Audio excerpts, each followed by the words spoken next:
ഉൽപ്പത്തി അധ്യായം 31. യാക്കോബ് ഒളിച്ചോടുന്നു.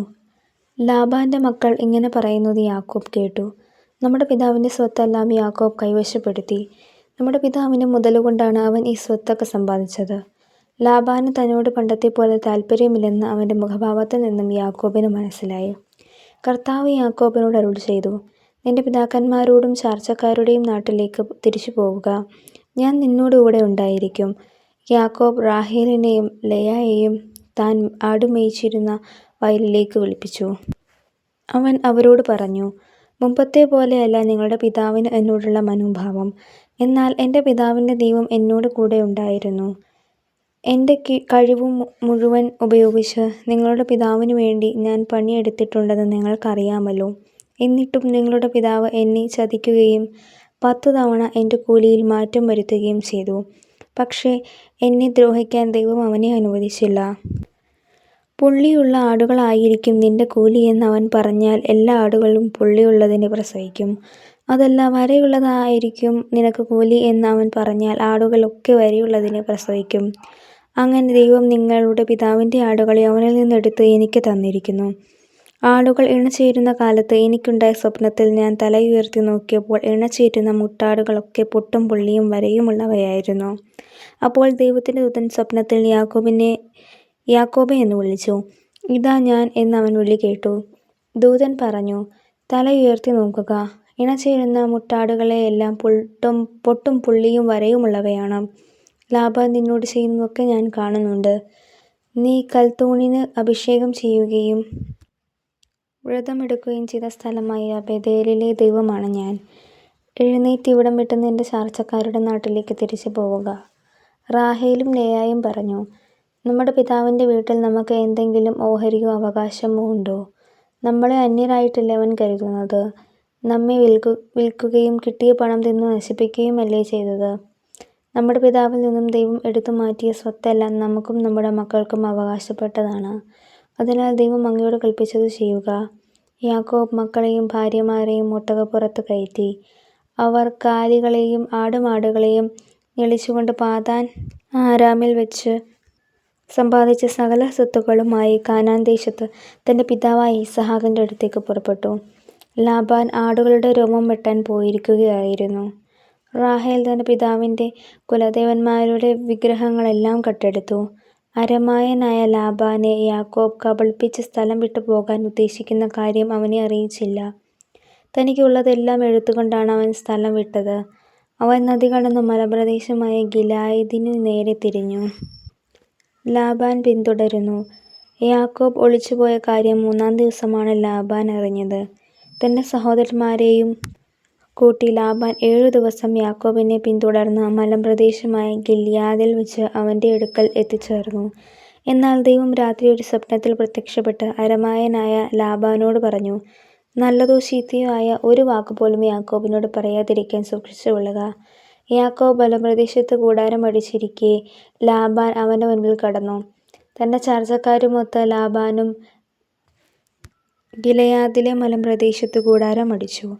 ലാബാൻ യാക്കോബിനോട് ചോദിച്ചു, നീ എന്താണ് ഈ ചെയ്തത്? എന്നെ കബളിപ്പിച്ച് വാളാൽ നേടിയ തടവുകാരെ പോലെ എൻ്റെ പെൺമക്കളെ കൊണ്ടുപോകുന്നത് എന്തുകൊണ്ട്? എന്നെ കബളിപ്പിച്ച് എന്നോട് പറയാതെ ഒളിച്ചോടിയത് എന്തിനാണ്?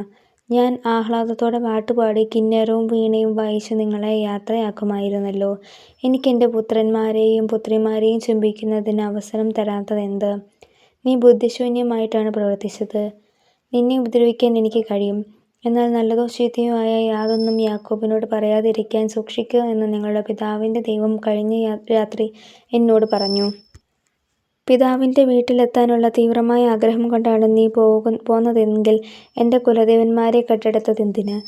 യാക്കോബ് ലാബാനോട് പറഞ്ഞു, അങ്ങയുടെ പുത്രിമാരെ അങ്ങ് ബലം പ്രയോഗിച്ച് എന്നിൽ നിന്ന് പിടിച്ചെടുക്കുമെന്ന് ഞാൻ ഭയപ്പെട്ടു. അങ്ങയുടെ ദേവന്മാർ ആരുടെ കയ്യിൽ കാണുന്നുവോ അയാൾ മരിക്കട്ടെ. അങ്ങയുടേത് എന്തെങ്കിലും എൻ്റെ കൈവശമുണ്ടെങ്കിൽ നമ്മുടെ സഹോദരങ്ങളെ സാക്ഷി നിർത്തി തിരിച്ചെടുത്തുകൊള്ളുക. റാഹേൽ ദേവന്മാരെ മോഷ്ടിച്ച വിവരം യാക്കോബ് അറിഞ്ഞിരുന്നില്ല. ലാബാൻ യാക്കോബിൻ്റെയും ലേയായുടെയും 2 പരിചാരികമാരുടെയും കൂടാരങ്ങൾ പരിശോധിച്ചു. അവ അവിടെയെങ്ങും കണ്ടില്ല. ലേയായുടെ കൂടാരത്തിൽ നിന്നും പുറത്തു കടന്ന് അവൻ റാഹേലിന്റെ കൂടാരത്തിലേക്ക് ചെന്നു. റാഹേൽ വിഗ്രഹങ്ങളെടുത്ത് ഒരു ഒട്ടക ഭണ്ഡാരത്തിൽ ഒളിപ്പിച്ച് അതിന്മേൽ കയറിയിരുന്നു. കൂടാരത്തിലെല്ലാം തിരഞ്ഞിട്ടും അവൻ ഒന്നും കണ്ടെത്തിയില്ല. റാഹേൽ പിതാവിനോട് പറഞ്ഞു, അങ്ങയുടെ മുൻപിൽ എനിക്ക് എഴുന്നേൽക്കാൻ കഴിയാത്തതിനാൽ അങ്ങ് കോപിക്കരുതേ.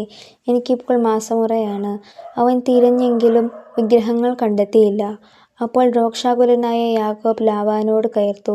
അവൻ ചോദിച്ചു, എൻ്റെ പേരിലുള്ള കുറ്റം എന്താണ്? ഇത്ര ആവേശത്തോടെ എൻ്റെ പിന്നാലെ പാഞ്ഞു വരാൻ എന്തു തെറ്റാണ് ഞാൻ ചെയ്തത്? എൻ്റെ സാധനങ്ങളൊക്കെ പരിശോധിച്ചില്ലേ? അങ്ങയുടെ വീട്ടുവകകളിൽ എന്താണ് അതിൽ കണ്ടെത്തിയത്?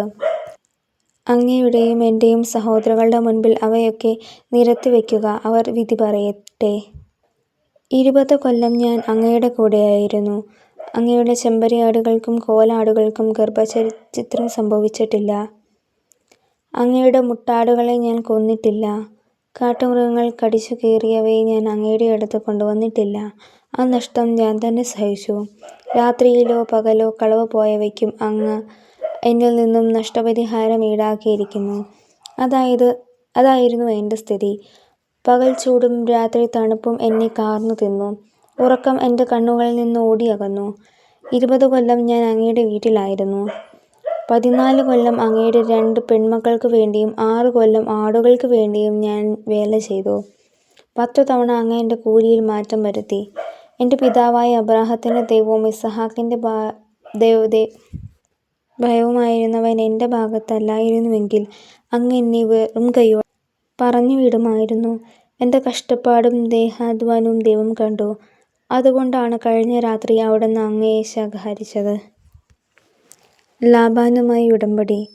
ലാബാൻ യാക്കോബിനോട് പറഞ്ഞു, ഈ പെൺമക്കൾ എൻ്റെ പുത്രിമാരാണ്. ഈ കുട്ടികൾ എൻ്റെ കുട്ടികളും ഈ ആട്ടിൻകൂട്ടവും എൻ്റേതു തന്നെ. ഈ കാണുന്നതൊക്കെ എൻ്റേതാണ്. എൻ്റെ ഈ പെൺമക്കൾക്കും അവർക്കുണ്ടായ കുട്ടികൾക്കും വേണ്ടി എന്താണ് എനിക്കിനി ചെയ്യാൻ കഴിയുക? നമുക്കൊരു ഉടമ്പടി ഉണ്ടാക്കാം. എനിക്കും നിനക്കും മധ്യേ അതൊരു സാക്ഷ്യമായിരിക്കട്ടെ. അപ്പോൾ യാക്കോബ് ഒരു കല്ലെടുത്ത് തൂണായി കുത്തി നിർത്തി. കല്ല് പെറുക്കി കൂട്ടുക. യാക്കോബ് തൻ്റെ ചാർച്ചക്കാരോട് പറഞ്ഞു. അവർ കല്ലെടുത്തൊരു കൂമ്പാരം കൂട്ടി. ആ കൂമ്പാരത്തിന്മേൽ ഇരുന്നവർ ഭക്ഷണം കഴിച്ചു. ലാബാൻ അതിനെ യെഗാർസഹതൂത്ത് എന്ന് വിളിച്ചു. യാക്കോബ് അതിനെ ഗലേദ് എന്നും. ഈ കൽക്കൂമ്പാരം എനിക്കും നിനക്കും മധ്യേ സാക്ഷ്യമായിരിക്കും എന്ന് ലാബാൻ പറഞ്ഞു. അതുകൊണ്ടാണ് ഗലേദ് എന്ന് അതിന് പേര് ലഭിച്ചത്. തൂണിന് മിസ്പ എന്ന് പേരിട്ടു. കാരണം ലാബാൻ പറഞ്ഞു, നാം പരസ്പരം പിരിഞ്ഞിരിക്കുമ്പോൾ കർത്താവ് എനിക്കും നിനക്കും മധ്യേ കാവലായിരിക്കട്ടെ.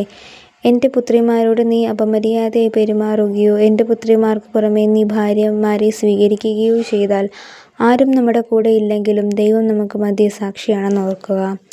ലാബാൻ യാക്കോബിനോട് പറഞ്ഞു, എനിക്കും നിനക്കും മധ്യേ ഞാൻ ഉയർത്തിയിരിക്കുന്ന ഈ തൂണും കൽക്കൂമ്പാരവും കാണുക.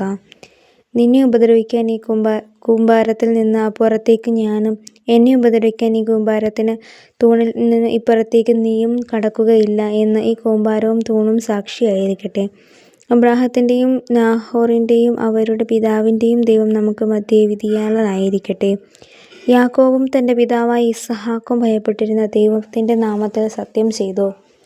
മലമുകളിൽ യാക്കോബ് ബലിയർപ്പിക്കുകയും അപ്പം ഭക്ഷിക്കാൻ തൻ്റെ ചാർച്ചക്കാരെ ക്ഷണിക്കുകയും ചെയ്തു. അവർ അപ്പം ഭക്ഷിച്ച് രാത്രി മുഴുവൻ മലമുകളിൽ കഴിഞ്ഞുകൂട്ടി. ലാബാൻ അതിരാവിലെ എഴുന്നേറ്റ് തൻ്റെ മക്കളെയും മക്കളുടെ മക്കളെയും ചുംബിക്കുകയും അനുഗ്രഹിക്കുകയും ചെയ്തിട്ട് വീട്ടിലേക്ക് മടങ്ങി.